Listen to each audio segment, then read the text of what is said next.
When you find out that the person you trusted, the person you called your friend, the person you shared your food with and your secrets with was never really in your corner, that pain hits different. It doesn't just hurt your feelings. It makes you sit down and question everything. Every conversation, every laugh, every moment you thought was real, every single time they said they had your back, every time you defended them to other people who tried to warn you. And the sad truth?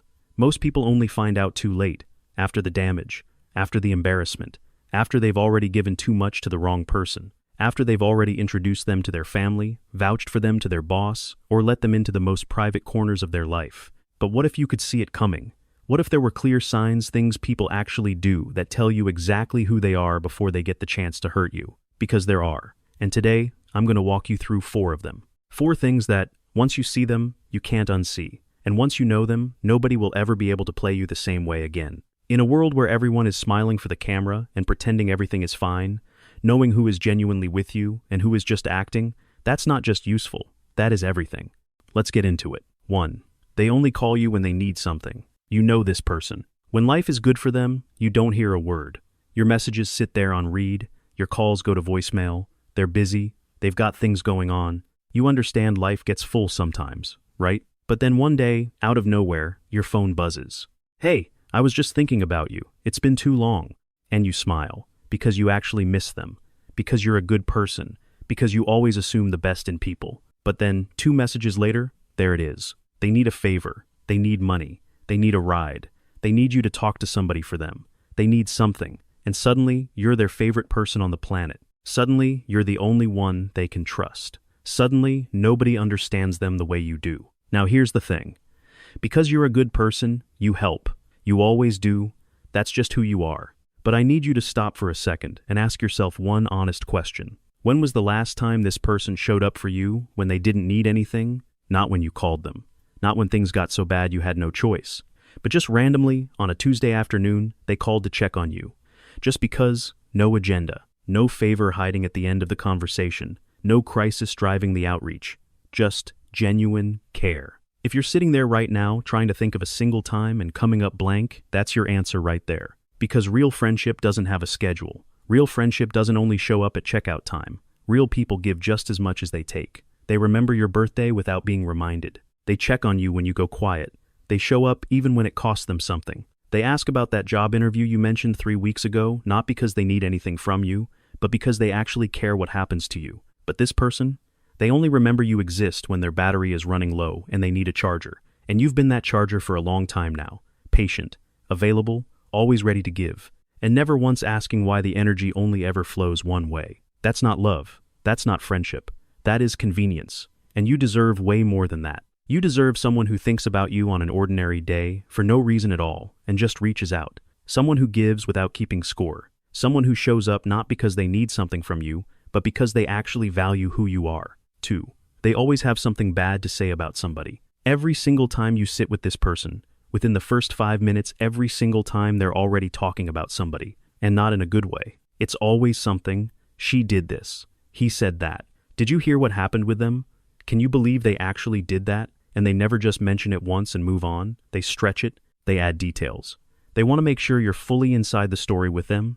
And the way they tell it, the way they tell it, their eyes light up.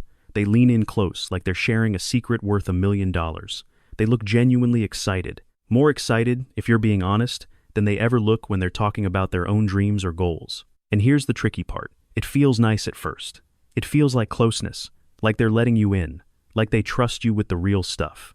But Machiavelli, a very wise man who studied people his whole life, said something that I want you to write down and never forget. A person who talks about everyone to you is talking about you to everyone. Read that again slowly. The same mouth, the same energy, the same excitement they have right now telling you about somebody else's business, that is the exact same energy they use when they're telling somebody else about yours. And the scary part? You've probably already given them everything they need, because they made you feel so comfortable, so safe, so understood, so you opened up. You told them your real stuff, your worries, your relationship problems, your money struggles, your dreams that you haven't told many people yet, and they listened so well. They nodded, they said all the right things, they felt like exactly the kind of friend everybody wants. But they weren't storing your secrets to protect them. They were storing them to spend them on somebody else, in another conversation, with that same excited look in their eyes. So here's what you do. Next time this person starts telling you about somebody else's life, go quiet. Don't add to it. Don't ask questions. Don't say, "Oh wow, really?"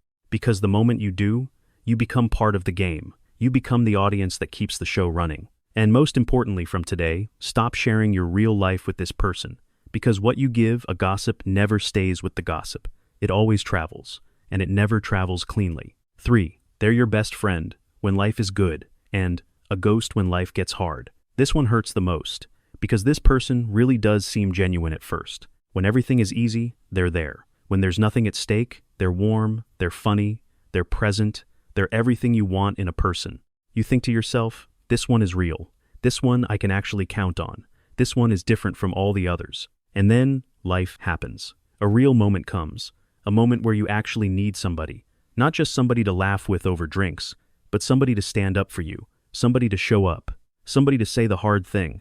Somebody to sit with you in the uncomfortable silence and not try to escape it. And this person who was right there yesterday suddenly can't be found. Their replies slow down. Their answers get short and slippery. They say things like, "I don't really want to get involved," or "It's complicated," or "I'm sure it'll work itself out." They become very busy, very suddenly. The same person who had all the time in the world when things were good now can't find a single free hour for you. And you're standing there thinking, wait, where did you go? Here's the truth that nobody tells you. Anybody can be your friend when it's easy, showing up when life is good and there's nothing to lose that requires zero courage. A stranger can do that. That's not friendship. That's just good weather. What tells you who somebody really is what they do when it gets hard. When standing by you might cost them something. When telling you the truth is uncomfortable. When being in your corner is inconvenient for them. When the crowd isn't cheering for you and choosing you means choosing the unpopular side. That is the only moment that counts. Everything else is just theater. So, think about the people in your life right now. Think about the ones who have seen you go through something difficult. What did they do? Did they step up or did they step back? Did they say the hard thing or did they go quiet? Did they sit with you in the storm or did they suddenly remember somewhere else they needed to be? Because a person who can't handle the hard version of your life isn't built for a real relationship with you. They're only there for the highlight reel, and life is so much more than a highlight reel. 4. They celebrate you with their mouth but not with their heart. Now this last one is the sneaky one. This is the one that catches the sharpest, most careful people completely off guard, because this person doesn't look dangerous at all. They like your posts. They say congratulations. They tell you they're proud of you. On the surface, they look like one of your biggest supporters. They show up to the celebration. They post nice things about you publicly. From the outside looking in, they seem like exactly the kind of people you want around you. But something is slightly off. When you share good news with them, there's always a tiny pause before they react. And when the reaction comes, it always feels just a little flat, a little too careful, a little too measured. Like someone doing a performance of happiness rather than actually feeling it. They say good for you, but the energy isn't in it. They say, "I knew you'd do it," but their face doesn't match the words. And somewhere, somehow, there's always a small but. A small though, a quiet. Just be careful. That wasn't asked for and wasn't needed. They're not celebrating you. They're tolerating your success. And here's what makes this one so dangerous. These people don't leave when you win. They stay. They keep showing up. They keep smiling. Because being close to someone who is winning feels good. It gives them something to talk about. It makes them feel relevant. It lets them borrow a little bit of your shine without doing any of the work that earned it. But the moment your success starts to make them feel small, the moment your growth reminds them of where they're not, that's when the tiny little comments start. Nothing big, nothing obvious, just small drops of doubt, disguised as advice, wrapped in a smile, delivered so gently that you almost think you imagined it. I just don't want you to get your hopes too high. I mean, it's good, I just wonder if the timing is right.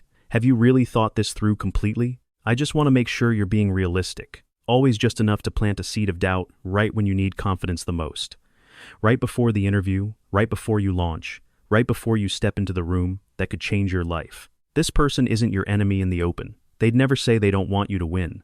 They probably haven't even admitted it to themselves. But watch what they do, not what they say. Watch how they react to your wins in private versus in public. Watch whether they build you up before your big moments or only after. Watch how they talk about other successful people, because that's exactly how they talk about you when you're not in the room. And most importantly, pay attention to how you feel after spending time with them. Do you walk away feeling bigger, or do you walk away feeling just a little bit smaller than when you arrived? Do you leave the conversation more confident, or quietly second-guessing yourself. If it's the second one, that feeling is information. Don't ignore it. Your gut already knows. You just have to trust it. So, there you have it. The person who only shows up when they need you. The person who gossips about everyone, which means they gossip about you too. The person who disappears the moment life gets difficult. And the person who smiles at your success while quietly hoping it doesn't go too far. 4 signs, 4 things, 4 warnings that were always there, you just didn't know what to look for. All hiding in plain sight. And here's what I want you to take from today. You're not responsible for the people who choose to be fake. You can't always see it coming, and that's okay. But you are responsible for paying attention. You are responsible for what you do once the signs are right in front of you. Not everybody deserves full access to your life. Not everybody has earned the right to know your dreams, your fears, your plans, your heart. Some people need to stay at a distance, and keeping them there isn't mean. It isn't cold. It isn't something you need to apologize for. It is wisdom, hard-earned, necessary wisdom. Protect your peace, protect your energy, and protect your trust most of all. Because in this world, your trust is one of the most valuable things you have. Give it carefully, give it slowly, and give it only to people who have actually shown you, not just told you that they deserve it. The comment of the day goes to someone who wrote, "I watched this video 3 times. Every single point was about the same person. I think I already knew. I just needed someone to finally say it." Sometimes you already know. You just need the courage to believe what you see. Drop in the comments right now which one of these 4 hit you the hardest. Which one made a specific person come to mind? I read every comment. And if this video helped you, share it with somebody who needs to hear it today. You might just save them from something they can't see coming.